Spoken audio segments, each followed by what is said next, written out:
Labirin Kehidupan kembali menjumpai Anda sahabat. Kami sampaikan kepada Anda tulisan Pendeta Yowas Adi Prasetya berjudul Sakramen Sehari-hari. Saya Uli Manalo.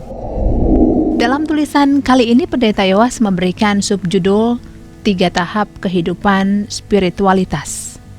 Mengawali tulisannya, Pendeta Yowas menyampaikan pengalamannya setelah membaca sebuah artikel pendek yang ditulis oleh salah seorang penulis kegemarannya, Barbara Brown Taylor, seorang perempuan teolog dari gereja episkopal. Artikel ini membuat Pendeta Yowas sangat tercerahkan. Artikel bertajuk Everyday Sacraments itu berisi autobiografi spiritual singkat penulisnya yang terbagi menjadi 3 tahap. Pada tahap pertama, ia memahami semesta sebagai sumber perasaan takjub, bahkan sebelum ia percaya kepada Allah. Taylor kemudian memasuki tahap kedua kehidupan spiritualnya ketika ia akhirnya bergabung dengan sebuah jemaat kecil yang sangat mementingkan sakramen ritual. Gereja baginya adalah rumah bagi sakramen ilahi. Inkarnasi Kristus yang hadir baginya secara sangat nyata lewat sakramen ritual itu membuatnya percaya pada gereja sebagai rumah Allah yang sesungguhnya dan sakramen-sakramen sebagai hal-hal yang hanya dapat dikerjakan oleh imam.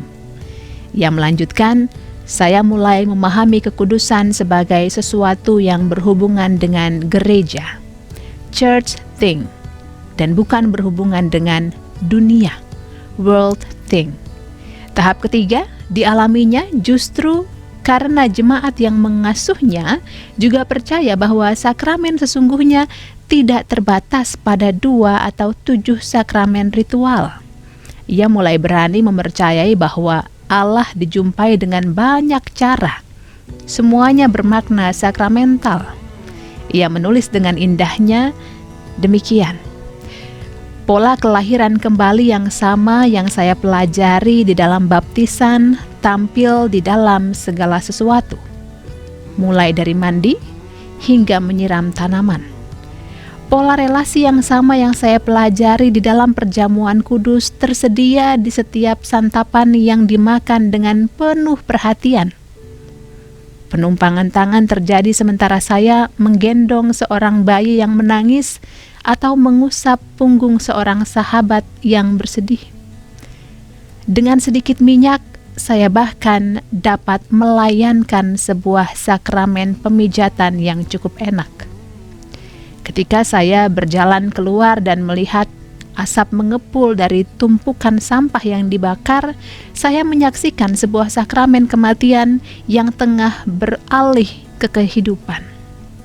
Ketika saya memakai botol kecil penghapus untuk memperbaiki sebuah kesalahan tulis, saya mengingat bahwa kesalahan-kesalahan saya tidaklah permanen.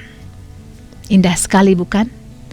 Dan akhirnya Taylor menyimpulkan, kemanapun aku memandang, hal-hal yang paling tidak berarti di dalam dunia tengah menyampaikan khotbah-khotbah kecil kepadaku.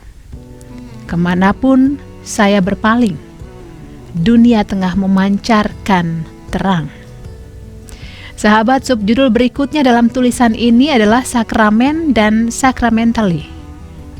Tradisi gereja Katolik membuat pembedaan antara sakramen dan sacramentally. Sementara sakramen sungguh-sungguh menjadi pusat kehidupan gereja dan menghadirkan secara penuh keselamatan dari Allah yang diterima melalui Kristus oleh kuasa Roh Kudus. Sacramentally merupakan tanda-tanda suci yang memiliki kemiripan dengan sakramen-sakramen. Melalui sacramentally, hati manusia disiapkan untuk menerima buah utama dari sakramen-sakramen, dan pelbagai situasi hidup disucikan.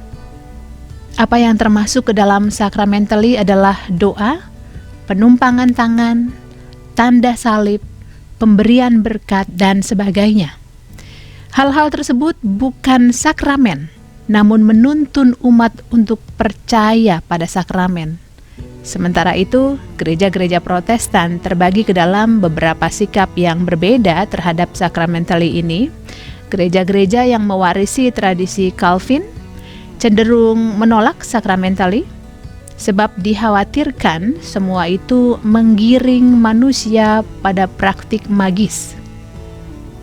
Sedangkan gereja-gereja yang berlatar belakang Lutheran dan Anglikan cenderung menghargainya. Namun, bahkan bagi mereka yang menolak sacramentally, sahabat, pengakuan bahwa beberapa praktik Kristiani berwatak sakramental tetaplah muncul. Contoh yang paling jelas adalah perkawinan kudus.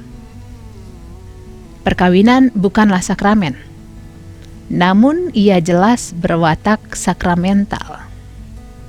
Sahabat, Pendeta Yowas berjalan memutar dengan membahas perbedaan antara sakramen dan sacramentally ini karena menurut pengamatannya, apa yang disebut sebagai sakramentally tetap saja berwatak gerejawi. Atau dengan bahasa Barbara Brown Taylor, church thing, bukan world thing.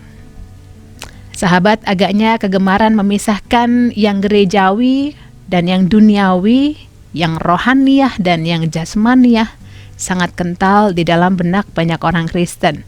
Tahap berikut dari pemisahan itu tentu saja adalah penetapan bahwa hal-hal yang gerejawi dan rohaniah adalah domain atau wilayah Allah, sedangkan hal-hal yang duniawi dan jasmaniah berada di luar wewenang ilahi. Pemahaman semacam ini tampaknya yang hendak ditolak oleh Taylor. Ia melangkah melampaui pemisahan antara sakramen dan sacramentally dengan menegaskan bahwa segala sesuatu di dalam dunia milik Allah ini sungguh berwatak sakramental. Bahkan semuanya adalah sakramen. Tak ada lagi pernak-pernik dunia yang tak dapat kita dekati dengan mata iman, yang gagal menjadi wahana kehadiran Allah yang menyelamatkan. Sakramen. Gereja bukan lagi tempat khusus yang sakral, sementara dunia adalah rawa paya mengerikan yang jauh dari Allah. Penegasan semacam ini sungguh bukan sekadar kegenitan teologi, sahabat. Pengakuan semacam ini sebaliknya adalah sebuah penegasan iman yang sangat mendalam, yang mengakar kuat pada pengakuan pada Kristus Sang Firman yang menjadi daging. Yohanes 1 ayat 14. Tentang ini izinkan Pendeta Yowas merefleksikannya di bagian yang lain, namun cukuplah sekarang untuk menutup pasal ini dengan kalimat terakhir artikel Barbara Brown Taylor, bahwa seluruh ibadah merupakan praktik pengagungan pada Ia yang lebih besar daripada diri saya. Saya telah beralih dari dunia melalui gereja dan kembali keluar ke dalam dunia lagi. Allah adalah nama yang saya pakai untuk realitas tunggal yang telah menjumpai saya di setiap tahap kehidupan. Di dalam tornado-tornado dan kecebong-kecebong di dalam persekutuan orang percaya. Di atas semuanya, Ia menjumpai saya di dalam sabda yang menjadi daging yang telah mengundang saya untuk bergabung dengannya di dalam perayaan sakramen-sakramen sehari-hari di dalam dunia ini. Sahabat, demikian Labirin Kehidupan. Bagi Anda yang membutuhkan naskah cetak lengkap Labirin Kehidupan, silakan menghubungi BPK Gunung Mulia. Terima kasih sudah meluangkan waktu bersama kami. Sampai jumpa.